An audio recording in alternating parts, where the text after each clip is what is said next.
देखिए जितना रिजल्ट्स हमने अभी तक डिराइव किया कि स्पीड बराबर ओमेगा इंटू आर होता है, टेंजेंशियल एक्सेलरेशन बराबर rate of change of speed होता है, नॉर्मल एक्सेलरेशन बराबर स्पीड का स्क्वायर बाई आर होता है, और नॉर्मल एक्सेलरेशन सर्कुलर मोशन में देखिए मान लीजिए कि वेलोसिटी जो है इधर है, तो वेलोसिटी के 90 डिग्री पे नॉर्मल एक्सेलरेशन होता है, और फॉर्चुनेटली वो कहां से पास कर जाता है, सेंटर से। इसीलिए नॉर्मल एक्सेलरेशन को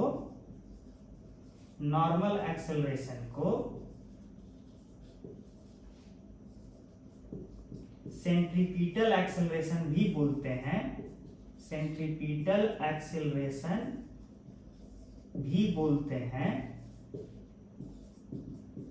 किस केस में? In case of circular motion, in case of circular motion. ठीक है, आपके मन में डाउट हुआ कि नॉर्मल एक्सेलरेशन इधर ही क्यों, क्योंकि वेलोसिटी वेक्टर ऐसे ऐसे घूम रहा है, तो वेलोसिटी वेक्टर के 90 डिग्री पे नॉर्मल एक्सेलरेशन होना चाहिए, जो कि सेंटर की तरफ इशारा कर रहा है, इसलिए सेंट्रीपिटल एक्सेलरेशन भी कहलाएगा। तो ये सारा रिजल्ट जो आप डिराइव किए, इसको डिराइव करने का एक दूसरा तरीका भी है, उस तरीके की ओर की तरफ जा रहे हैं।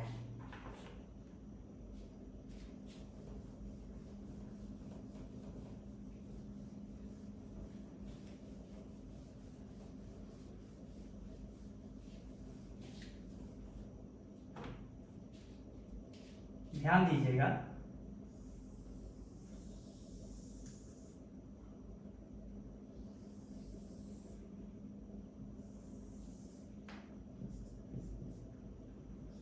इसको y एक्सिस मान लीजिए, इसको माइनस वाई मान लीजिए, इसको माइनस एक्स मान लीजिए, इसको ओरिजिन मान लीजिए। लेटर से किसी भी समय पे पार्टिकल का पोजीशन p है, और ये OP वेक्टर पोजीशन वेक्टर हुआ। ऑफ कोर्स OP का लेंथ r होगा, इनफैक्ट सर्कल के ऊपर जितने पॉइंट्स है उसका दूरी तो सेंटर से r ही है।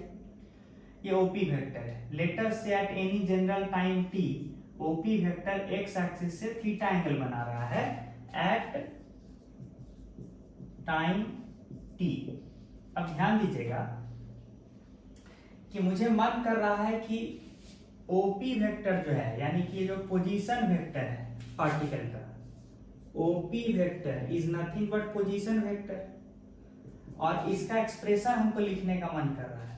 तो ध्यान दीजिए, OP का लेंथ है r, तो क्यों ना हम पोजीशन वेक्टर को दो पार्ट में रिजॉल्व कर दें। एक हो जाएगा r का cos थीटा और एक हो जाएगा r का sin थीटा। ध्यान दीजिए, I can resolve this r vector position vector as OL vector and LP vector, यानी r vector is nothing but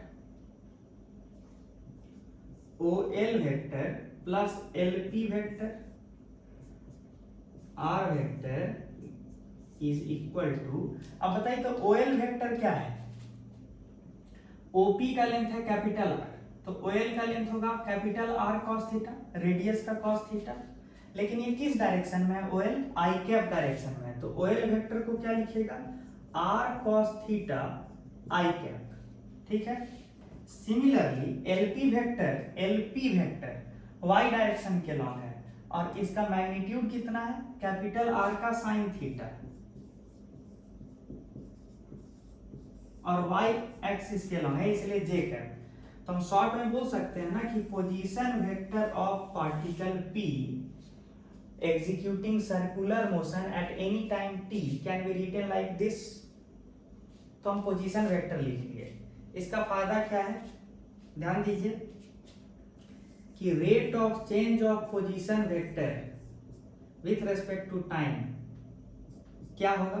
तो डिफरेंशिएट कीजिए, r तो कांस्टेंट है, d by d t of cos theta i cap plus इसका क्या होगा? r d by d t of sine theta j cap, है कि नहीं? अच्छा, but rate of change of position vector with respect to time क्या देता है? Velocity vector. और वेलोसिटी वेक्टर क्या है, देखिए cos थीटा का differentiation with respect to time, तो इसको हम ऐसे भी लिख सकते हैं d by D theta of cos theta into d theta by d T I cap plus R D by D theta of sine theta into d theta by d T J cap, ये लिख सकते हैं, यहां तक लिखिए।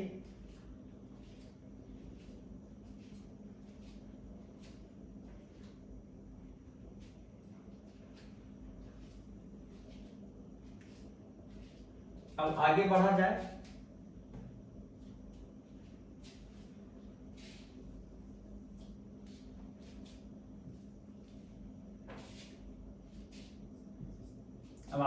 जाए, तो velocity vector बराबर ये क्या आया, आर कॉस थीटा का differentiation with respect to theta क्या होता है, minus sine theta into d theta by d t को क्या कहते हैं हम लोग, जिस रेट से एंगल बदल रहा है पार्टिकल का जिस रेट से एंगल बदल रहा है उसी को तो ओमेगा कहते हैं। तो ये रहा ओमेगा और ये रहा आई कैप। फिर दूसरा टर्म लिखते हैं प्लस आर साइन थीटा का डिफरेंशिएशन कॉस थीटा और d theta by d t omega और जे कैप, यानी शॉर्ट में कहिए तो वेलोसिटी वेक्टर बराबर minus omega r sine theta आई cap plus omega r cos theta जे कैप। ये रहा वेलोसिटी वेक्टर। अच्छा, अब इधर मिटाया जाए,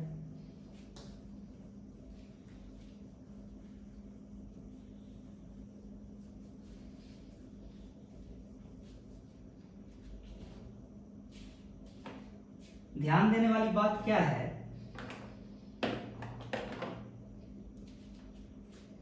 कि जो आपका वेलोसिटी वेक्टर आया है, ठीक है, उसको ऐसे भी तो लिखा जा सकता है, वेलोसिटी वेक्टर को ऐसे भी तो लिखा जा सकता है ओमेगा आर और अंदर में माइनस साइन थीटा आई कैप प्लस कॉस थीटा जे कैप। बताइए तो वेलोसिटी का मैग्नीट्यूड कैसे लिया जाएगा, मैग्नीट्यूड क्या होगा, वेलोसिटी का magnitude under root of omega r minus sine theta का होल स्क्वायर, यानी ओमेगा आर साइन थीटा का माइनस साइन थीटा का whole square plus omega r cos theta का होल स्क्वायर, यानी मैग्नीट्यूड ऑफ वेलोसिटी कितना है, omega square r square sine square theta plus cos square theta, यानी short में बोलिए ना omega r. Magnitude of velocity को ही तो स्पीड बोलते हैं, तो आप यहां से भी तो निकाल के दिखाई दिए कि स्पीड बराबर ओमेगा आर होता है इन सर्कुलर मोशन। देखिए ये रिजल्ट डिराइव कर दिए। अच्छा, आप ये बोल रहे थे इतने देर से कि जो आपका वेलोसिटी वेक्टर है वो और पोजीशन वेक्टर दोनों एक दूसरे से 90 डिग्री पे होंगे, होना ही चाहिए। क्यों होना चाहिए, तभी तो सर्कल पे रहेगा, क्योंकि पार्टिकल का दूरी सेंटर से हमेशा कांस्टेंट है। ये तभी हो सकता है जब वेलोसिटी हमेशा पोजीशन वेक्टर के 90 डिग्री पे रहेगा। ये लॉजिक डिस्कस हो चुका है पहले, ठीक है, ये है। अच्छा, स्पीड हो गया, वेलोसिटी, किसी भी थीटा पे वेलोसिटी जो है वेक्टर के साथ लिखने आ गया। अच्छा, हमको चाहिए अब एक्सेलरेशन। एक्सेलरेशन क्या होता है, rate of change of velocity vector with respect to time. तो यहां रहा, तो क्या करेंगे, d by d t of, अभी सब को डिफरेंशिएट करना है, कैसे करेंगे, omega r minus sine theta आई कैप प्लस कॉस थीटा जे कैप, इसको डिफरेंशिएट करना है। ठीक है, देखिए चेन रूल लगाएंगे, ओमेगा आर को कांस्टेंट मानते हुए डिफरेंशिएट किसको करेंगे, अंदर वाले टर्म को। तो माइनस साइन थीटा को डिफरेंशिएट कीजिए तो विथ रेस्पेक्ट टू टाइम, फिर आई कैप, फिर कॉस थीटा को डिफरेंशिएट कीजिए विथ रेस्पेक्ट टू टाइम,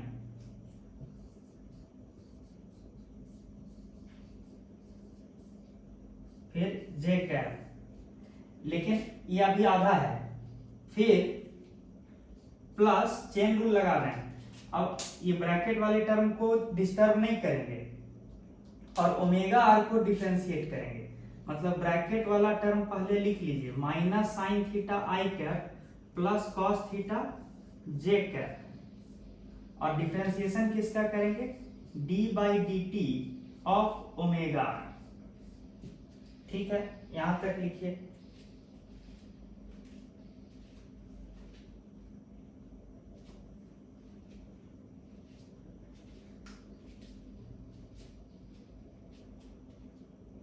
ठीक है,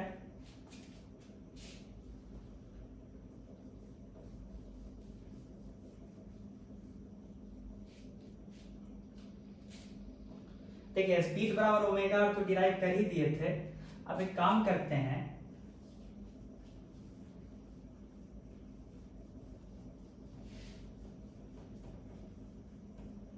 इस सर्कल को एक तरफ अलग बना दें छोटा सा,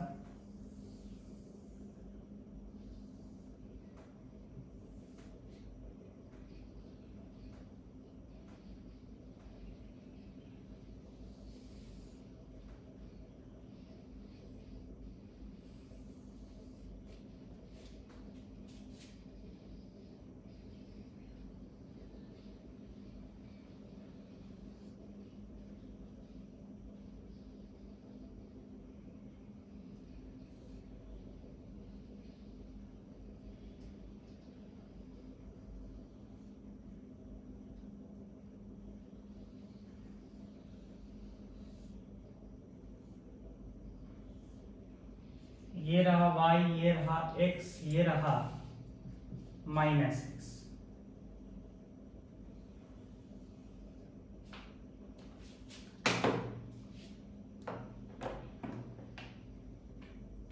ठीक है, ये रहा पार्टिकल P, ये रहा एंगल थीटा। अब हम लोग अपने काम की ओर लौटते हैं। हमारा जो एक्सेलरेशन है उसका एक्सप्रेशन क्या है, यहां से देखिए, ओमेगा आर, तो जस का तस रह गया, माइनस साइन थीटा का differentiation with respect to time. तो क्या करेंगे, पहले साइन थीटा को with respect to theta differentiate कीजिए।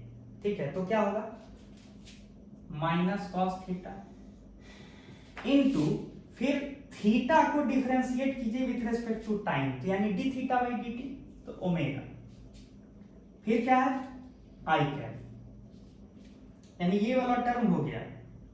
cos थीटा का differentiation with respect to time चाहिए, तो पहले क्या करेंगे, cos थीटा को with respect to theta differentiate कीजिए, तो क्या होगा, माइनस साइन थीटा, फिर थीटा को डिफरेंशिएट कीजिए विथ रिस्पेक्ट टू टाइम, तो d theta by d t क्या होता है, ओमेगा, तो इनटू ओमेगा, और साथ में क्या है, जे कैप।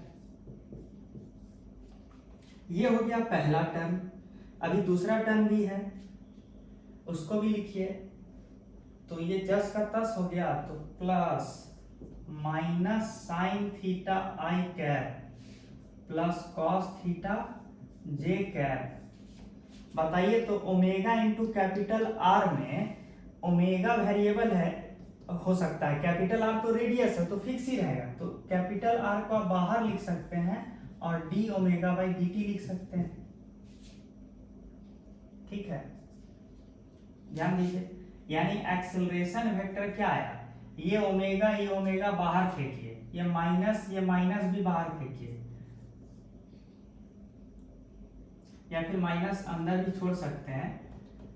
अब ध्यान दीजिए, ये आया omega square R minus cos theta आई कैप माइनस साइन थीटा जे कैप, और दूसरा टर्म प्लस ये क्या है अल्फा, ये आर है तो इसको पहले लिखिए alpha R minus sine theta आई कैप प्लस कॉस थीटा जे कैप। तो ये रहा आपका एक्सेलरेशन वेक्टर।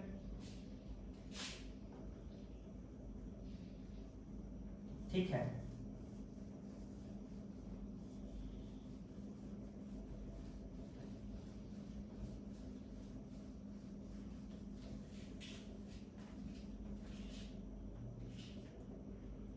अब ध्यान दीजिए कि जो वेलोसिटी वेक्टर है वो किस डायरेक्शन के लॉन्ग है। ये तो वेलोसिटी वेक्टर का ये तो मैग्नीट्यूड बताता है,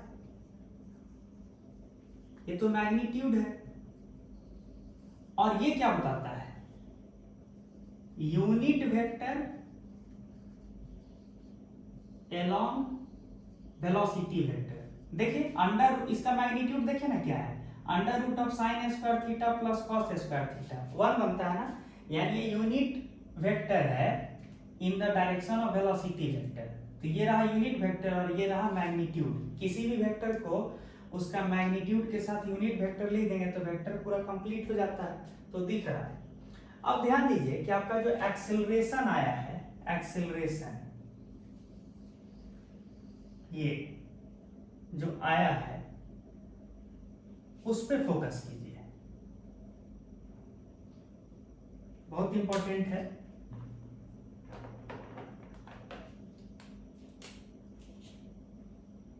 जो एक्सेलरेशन आया है उस पर फोकस कीजिए। ये जो एक्सेलरेशन आया है, एक चीज देखिए एक्सेलरेशन में दो हिस्सा लग रहा है, ये खुद ही एक यूनिट वेक्टर है, और थोड़ा देखिए तो, और ये खुद भी एक यूनिट वेक्टर है, ये दोनों यूनिट वेक्टर है, ध्यान दीजिए यूनिट वेक्टर, और ये भी यूनिट वेक्टर है। अच्छा, ये जो दूसरा वाला यूनिट वेक्टर है ये माइनस साइन थीटा आई कैप प्लस कॉस थीटा जे कैप, माइनस साइन थीटा आई कैप प्लस कॉस थीटा जे कैप, ध्यान दीजिए यानी वेलोसिटी वेक्टर का जो यूनिट वेक्टर है उसी डायरेक्शन में ये वाला वेक्टर है ना, ये वाला यूनिट वेक्टर, यानी एक्सेलरेशन का जो एक हिस्सा है, एक्सेलरेशन का जो एक कंपोनेंट है वो किस डायरेक्शन के लॉन्ग है, वेलोसिटी वेक्टर के लॉन्ग है। यानी एक्सेलरेशन का वो हिस्सा जो वेलोसिटी वेक्टर के लॉन्ग होता है उसी को क्या बोलते हैं, टेंजेंशियल एक्सेलरेशन। तो मतलब कौन सा वाला हिस्सा टेंजेंशियल एक्सेलरेशन है बताइए, कौन सा हिस्सा टेंजेंशियल एक्सेलरेशन है? तो ये वाला हिस्सा जो है एक्सेलरेशन का, कौन वाला, ये वाला alpha R minus sine theta आई कैप प्लस कॉस थीटा जे कैप, ये वाला जो एक्सेलरेशन है, एक्सेलरेशन का हिस्सा बोलिए क्योंकि पूरा एक्सेलरेशन तो ये है, तो एक्सेलरेशन का वो कंपोनेंट जो कि ये है वो एक्चुअल में कौन सा कंपोनेंट है, टेंजेंशियल एक्सेलरेशन है। क्यों? क्योंकि this acceleration is along velocity vector, वो साफ साफ दिख रहा है यहां से। ठीक है, और याद कीजिए कि ये तो यूनिट वेक्टर हो गया, तो टेंजेंशियल एक्सेलरेशन का जो मैग्नीट्यूड है क्या आना चाहिए, अल्फा आर। यही चीज तो आप पहले भी डिराइव किए थे, तो इस मेथड से भी चीजें डिराइव हो रहा है। ये मैग्नीट्यूड ऑफ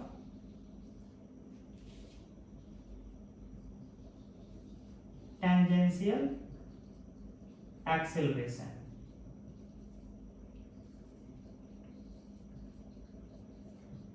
लेकिन अब गौर से देखने वाली बात यह है कि पूरा एक्सेलरेशन का एक हिस्सा ठीक है समझ में आया, टेंजेंशियल है, जो एक हिस्सा बचा हुआ है कौन वाला, ऊपर वाला, उसके बारे में थोड़ा देखा जाए।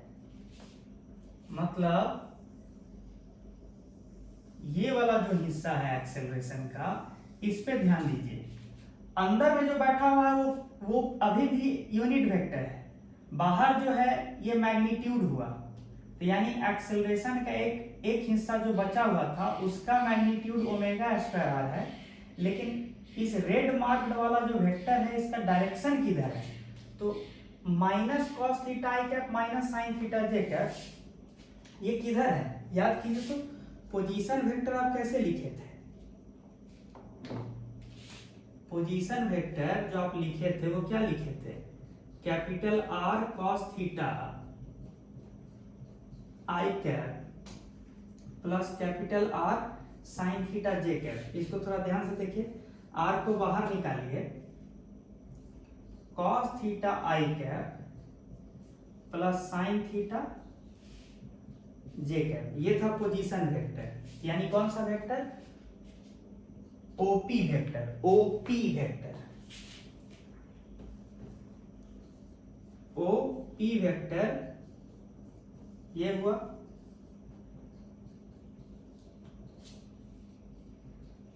अब आप बताइए कि यहां जो एक्सेलरेशन का एक कंपोनेंट जिसके बारे में अभी चर्चा करना है उसका जो डायरेक्शन है वो है माइनस कॉस थीटा आई कैप माइनस साइन थीटा जे कैप। और यहां देखिए तो पोजीशन वेक्टर का जो यूनिट वेक्टर है, जिधर पोजीशन वेक्टर है उसी डायरेक्शन में जो यूनिट वेक्टर है वो क्या है, unit vector along position vector क्या है बाबू, कॉस थीटा आई कैप प्लस साइन थीटा जे कैप। बोलिए कैसे, ये पूरा पोजीशन वेक्टर है ये। अब पोजीशन वेक्टर को उसके मैग्नीट्यूड से डिवाइड कर देंगे तो मुझे यूनिट वेक्टर मिलेगा पोजीशन वेक्टर के अलोंग वाला। तो पोजीशन वेक्टर ये रहा divided by magnitude of position vector, यानी रेडियस से डिवाइड कर दीजिए तो क्या मिलेगा, unit vector along position vector. तो cos theta I cap plus sine theta J cap is a unit vector along OP direction. cos theta I cap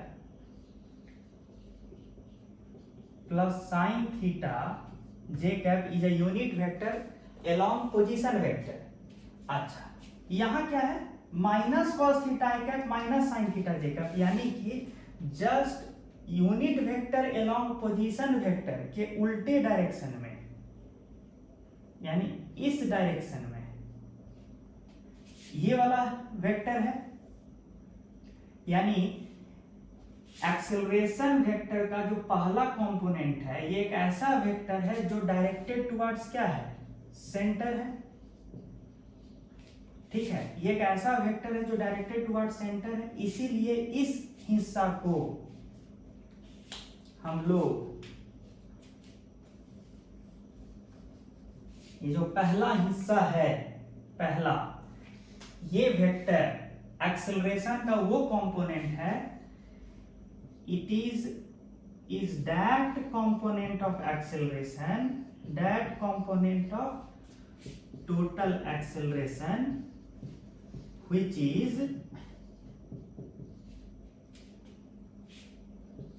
directed towards center।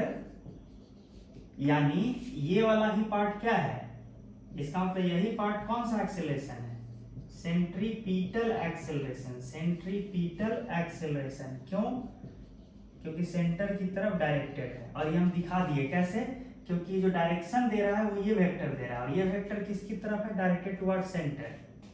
और magnitude क्या हो गया सेंट्रीपिटल एक्सेलरेशन का, centripetal acceleration का magnitude क्या हो गया, मैग्नीट्यूड ये हो गया ओमेगा स्क्वायर कैपिटल आर, जो आप पहले भी डिराइव किए थे। और ओमेगा है स्पीड बटा आर, तो आप चाहिएगा तो ओमेगा स्क्वायर के बदले ऐसे लिखिए और फिर लिखिए स्पीड का स्क्वायर बाई आर। समझ में आ रहा है, यानी सेंट्रीपिटल एक्सेलरेशन वेक्टर फॉर्म में ये वाला वेक्टर है और टेंजेंशियल एक्सेलरेशन ये वाला है। ये हो गया सेंट्रीपिटल एक्सेलरेशन, ये हो गया टेंजेंशियल एक्सेलरेशन। यानी पूरा acceleration of a particle executing circular motion को क्या बोल सकते हैं, कैसे लिख सकते हैं, total acceleration can be written as tangential acceleration plus centripetal acceleration. या फिर नॉर्मल एक्सेलरेशन, जो लिखने का मन है ये लिख सकते हैं, ठीक है। हाँ, ये कॉमन सेंस की बात है कि अगर पार्टिकल यूनिफॉर्म सर्कुलर मोशन में है तो उसका वक्त के साथ एंगुलर वेलोसिटी चेंज नहीं होगा, और एंगुलर वेलोसिटी चेंज नहीं होगा तो अल्फा भी चेंज नहीं होगा, और अल्फा चेंज नहीं होगा तो ये दूसरा वाला जो टर्म है ये पूरा जीरो हो जाएगा, क्योंकि अल्फा जीरो हुआ तो ये पूरा जीरो हो जाएगा। उस केस में टेंजेंशियल एक्सेलरेशन क्या आ जाएगा, जीरो। सिर्फ बचेगा क्या, सेंट्रीपिटल एक्सेलरेशन। ये रेड वाला जो रेड मार्क जो वेक्टर है बस वही ना बचेगा। एक चीज आप ध्यान दिए कि चाहे पार्टिकल यूनिफॉर्म सर्कुलर मोशन में हो या नॉन यूनिफॉर्म सर्कुलर मोशन में हो, जब तक सर्कल पे रहेगा तब तक ओमेगा तो रहेगा ना, और रेडियस तो है ही।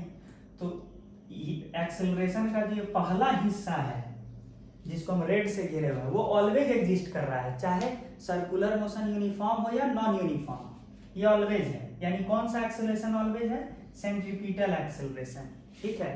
क्यों होना भी था, याद है लॉजिक से, क्योंकि हर पल वेलोसिटी वेक्टर डायरेक्शन बदल रहा है सर्कुलर मोशन में, चाहे यूसीएम हो या एनयूसीएम हो, ठीक है। दूसरा वाला डिपेंड करता है कंडीशन पे कि टेंजेंशियल होगा कि नहीं होगा। तो ये जितना रिजल्ट जो है आप पहले लॉजिकली डिराइव किए थे, अभी आप न्यूमेरिकली मैथमेटिकली डिराइव कर लिए, ठीक है। तो इस तरह से भी आप चीजें डिराइव कर सकते थे। तो ये करवाना जरूरी था कि जिन बच्चों को न्यूमेरिकली ज्यादा समझ में आता है वो इस अप्रोच को ध्यान में रख सकते हैं।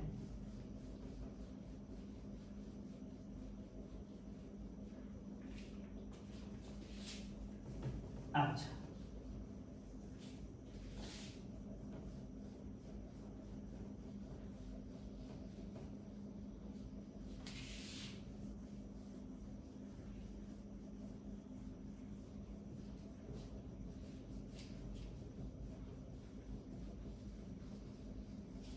अब आगे बढ़ा जाए।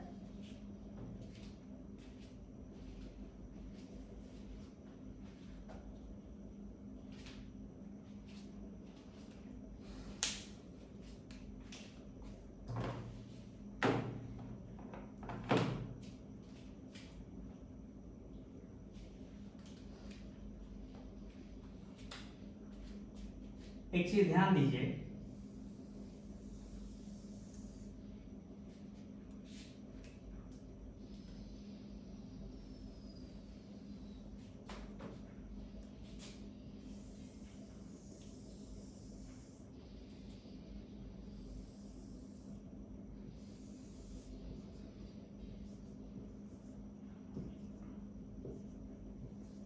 एक चीज ध्यान दीजिए कि अगर पार्टिकल यूनिफॉर्म सर्कुलर मोशन कर रहा है, यूनिफॉर्म, और जब आप पार्टिकल को ऑब्जर्व करना शुरू किए t बराबर 0 पे, तो पार्टिकल ऑलरेडी कोई एक एंगल थीटा नॉट बना रहा है, ठीक है।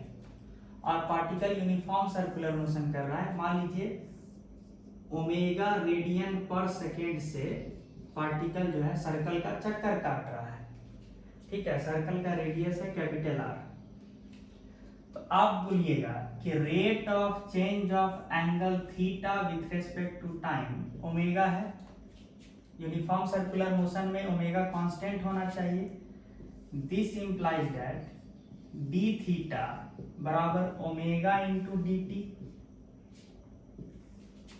इंटीग्रेट करेंगे t बराबर 0 पे, पार्टिकल का एंगुलर पोजीशन क्या था, थीटा नॉट। किसी जनरल टाइम t पे क्या होगा, theta. This implies that theta minus theta naught बराबर ओमेगा इंटू टी। अच्छा, थीटा है कि फाइनली पार्टिकल किस एंगल पे रहेगा, किस एंगुलर पोजीशन पे रहेगा, लेकिन एंगुलर पोजीशन हम मेजर कहां से कर रहे हैं, ये एक्स एक्सिस से। तो यानी कि मान लीजिए फाइनली टी टाइम पे पार्टिकल का एंगुलर पोजीशन थीटा है as measured from X axis, और शुरुआत लेकिन किया था थीटा नॉट से। तो टोटल एंगुलर डिस्प्लेसमेंट कितना माना जाएगा, पार्टिकल का एंगुलर डिस्प्लेसमेंट कितना माना जाएगा, आप ही बताइए। ये पूरा थीटा है पार्टिकल का angular position at time T, और थीटा नॉट है पार्टिकल का इनिशियल एंगुलर पोजीशन। तो एंगुलर डिस्प्लेसमेंट कितना हुआ, इतने का है ना, that is theta minus theta naught represents angular displacement, angle wise कितने से डिस्प्लेस हुआ पार्टिकल, तो इसको कहेंगे एंगुलर डिस्प्लेसमेंट।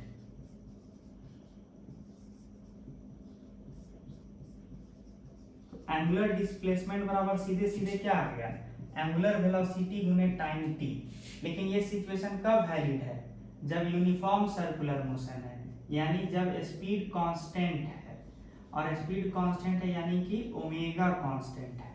ये सब बात याद रखिए। अच्छा, अब जरूरी तो नहीं,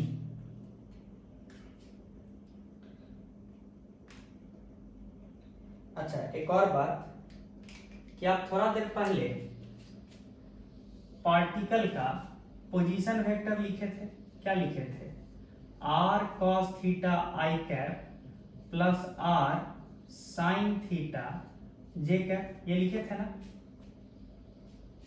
हाँ ये लिखे थे कि नहीं। तो थोड़ा सा हम इस चीज को मिटा रहे हैं,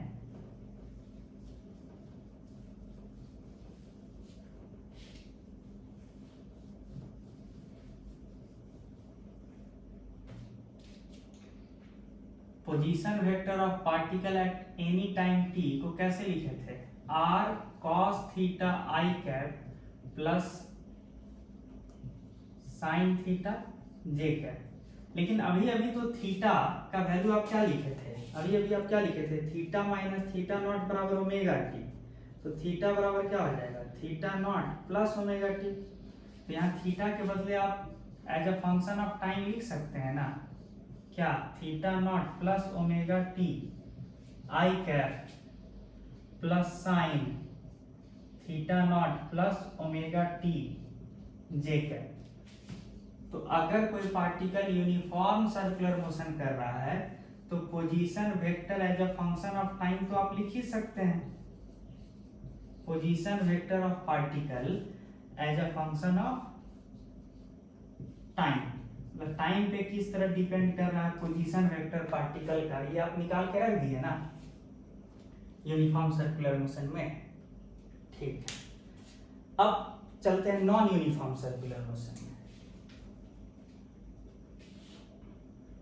ठीक है,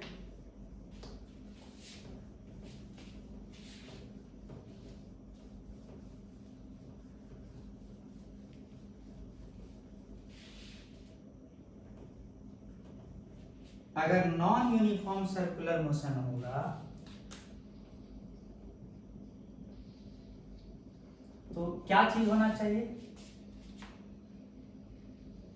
ओमेगा वक्त के साथ चेंज होना चाहिए, यानी ओमेगा इज नॉट कांस्टेंट। क्यों, क्योंकि स्पीड कांस्टेंट नहीं है, तो स्पीड होता है ओमेगा इंटू कैपिटल आर, तो ओमेगा को कांस्टेंट नहीं होना होगा। तो लेटस से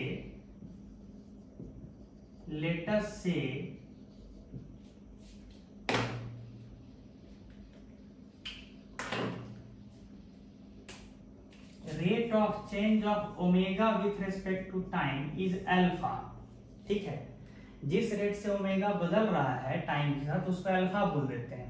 एंड पहला केस लेते हैं कि अल्फा जो है अल्फा कांस्टेंट है, ओमेगा कांस्टेंट नहीं है, बल्कि अभी हम क्या माने हैं कि rate of change of omega with respect to time alpha जो है उसको हम कांस्टेंट माने हैं, वेरिएबल भी हो सकता है, तो एक अलग केस हो गया। पहला केस लेते हैं कि अल्फा को कांस्टेंट मानते हैं, अज्यूम्ड या जम्पशन है। अगर ऐसा है तो क्या होगा,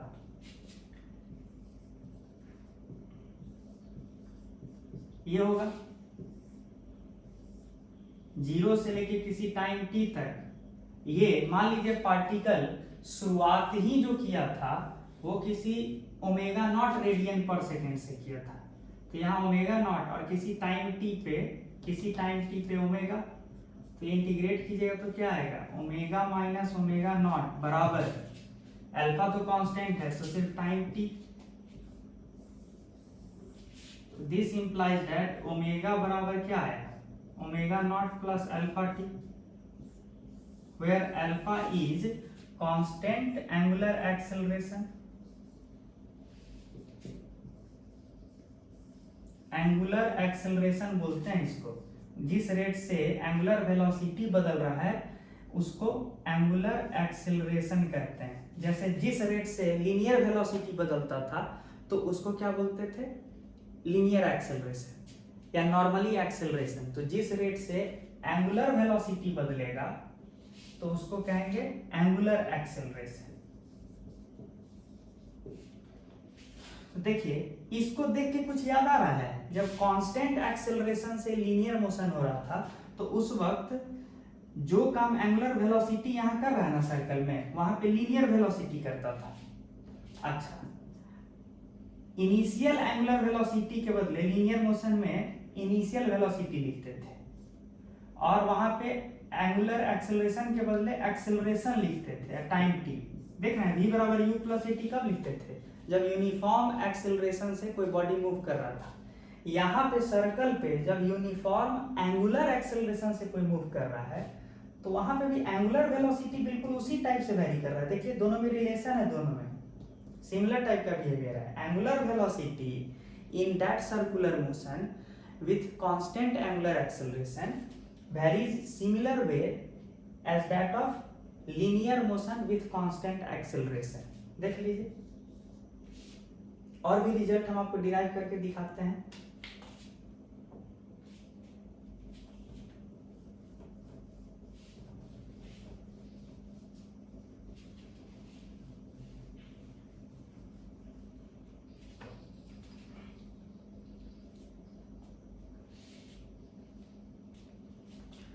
अब बोले कि ओमेगा बराबर omega naught plus alpha t, अभी अभी आप लाए, लेकिन ओमेगा होता क्या है, rate of change of angle with respect to time. उसके बारे में आप बोले कि omega naught plus alpha t होना चाहिए। This implies that d theta बराबर omega naught d t plus alpha t d t, और इंटीग्रेट कर देते हैं। मान लीजिए शुरुआत में जब आप देखना शुरू किए थे पार्टिकल को तो वो ऑलरेडी थीटा नॉट पोजीशन पे था, तो यहाँ थीटा नॉट लिखिए इनिशियल एंगुलर पोजीशन, और किसी जनरल टाइम पे थीटा लिखिए। यहाँ t बराबर 0 लिखिए, यहाँ t लिखिए, यहाँ 0 लिखिए, यहाँ t लिखिए। दिस इंप्लाइज दैट क्या आएगा, थीटा माइनस थीटा नॉट बराबर omega not T plus alpha T square by 2। अच्छा, थीटा माइनस थीटा नॉट क्या था, एंगुलर डिस्प्लेसमेंट, इसको ऐसे बोलिए angular displacement delta theta, bracket में लिख देते हैं। एंगुलर डिस्प्लेसमेंट बराबर initial angular velocity into time T plus half alpha T square. देखिए एकदम यही रिजल्ट जो है लीनियर मोशन में आया था जब कांस्टेंट एक्सेलरेशन से पार्टिकल मूव कर रहा था। वहां पे क्या था, s बराबर ओमेगा नॉट के बदले u t plus half alpha के बदले a t square, ut plus half a t square. तो एकदम सिमिलर रिजल्ट आ रहा है कि नहीं। ऐसा लीनियर मोशन जो कांस्टेंट एक्सेलरेशन से हो रहा था उसके लिए जो जो रिलेशन आया था वही सर्कुलर मोशन में आ रहा है, प्रोवाइडेड कि एंगुलर एक्सेलरेशन कांस्टेंट हो। वहां लीनियर एक्सेलरेशन कांस्टेंट था, यहाँ एंगुलर एक्सेलरेशन कांस्टेंट हो, तो वही रिजल्ट आ रहा है। v बराबर u plus A T, v बराबर u plus A T. Divide कीजिए, ओमेगा बराबर omega naught plus alpha T, s बराबर u T plus half A T square. एक और आखिरी रिलेशन है उसको भी दिखा दें, वो क्या है,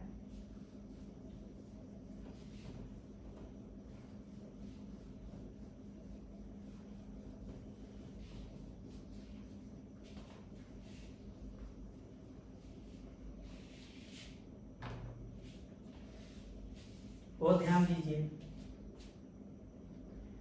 आप बोले कि D omega by d T alpha होता है, तो हम ये भी तो लिख सकते हैं कि D omega by d T के बदले हम ये लिख दें, ये भी तो लिख सकते हैं डी थीटा का रोल नलीफाई हो जाएगा। D theta by d t क्या है, omega into D omega by D theta बराबर अल्फा। अल्फा अगर कांस्टेंट है, ओमेगा डी ओमेगा बराबर अल्फा डी थीटा। इंटीग्रेट कीजिए, इंटीग्रेट कीजिए, ये कहां से इंटीग्रेट होगा, ओमेगा नॉट से ओमेगा तक, और ये थीटा नॉट से थीटा तक। तो क्या रिजल्ट आएगा, ओमेगा डी ओमेगा क्या होगा, omega square by 2 omega naught से ओमेगा बराबर alpha theta minus theta not. तो आप क्या लिख सकते हैं, omega square by 2 minus omega not square by 2 बराबर alpha into angular displacement delta theta लिख सकते हैं ना, क्योंकि theta minus theta not angular displacement है, याद कीजिए। तो इसका मतलब क्या हुआ, omega square minus omega not square बराबर 2 अल्फा डेल्टा थीटा। इस रिजल्ट को देख के कुछ याद आ रहा है, linear motion with constant acceleration में क्या आया था, v square minus u square बराबर 2as, where s was displacement. तो ये चीज समझ में आया, circular motion with constant angular acceleration and linear motion with constant acceleration में समानता क्या क्या है, ये सब समझ में आया, ठीक है।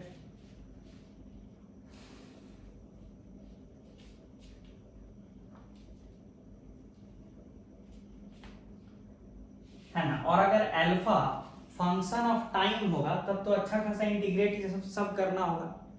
तो सारा न्यूमेरिकल एनालिसिस में हम लोग डिस्कस करेंगे।